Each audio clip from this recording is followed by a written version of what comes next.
I'm sitting on my floor. I don't know why. All of the light is behind me in the room, and yet still the video doesn't look too bad.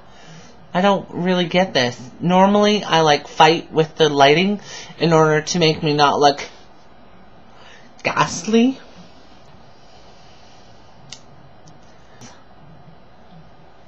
Clever. One thing that I noticed that I do a lot of my videos, and I don't really know whether I do this when I talk regularly or just when there's a camera in front of me, is I blink when I speak.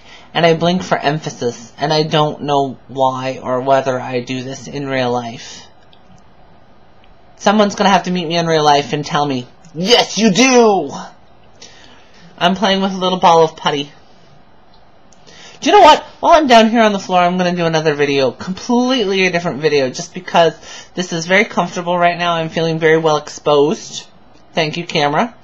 And so I think that I'm going to do a video for my normal channel now.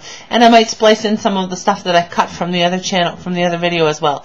So I don't really know who is going to end up seeing, whether some of this is going to go to the Mad Hacktress channel and some of this is going to go to the Vloggers of the Week channel. Hell, some of this may even go to the 5 Awesome Connects channel. Who knows? It's a crazy, crazy world out there, people. What? There was something that I wanted to talk about, but I can't remember what it was now. It was pretty important to me, too. Oh, one of my favorite things when it comes to creative writing is writing dialogue. And I often watch television and read books and think about how I would rewrite the dialogue or how I would have said what the character says. And today I was watching Brothers and Sisters. And if you haven't seen it yet, don't watch the rest of this video. Pause now.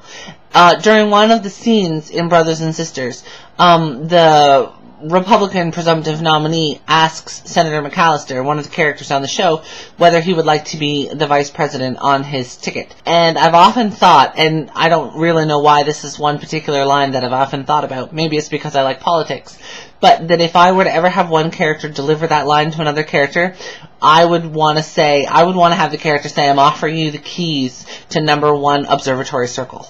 Because I just think not only is Observatory Circle kind of a cool name for a street, #1 Observatory Circle is kind of a cool name for the house.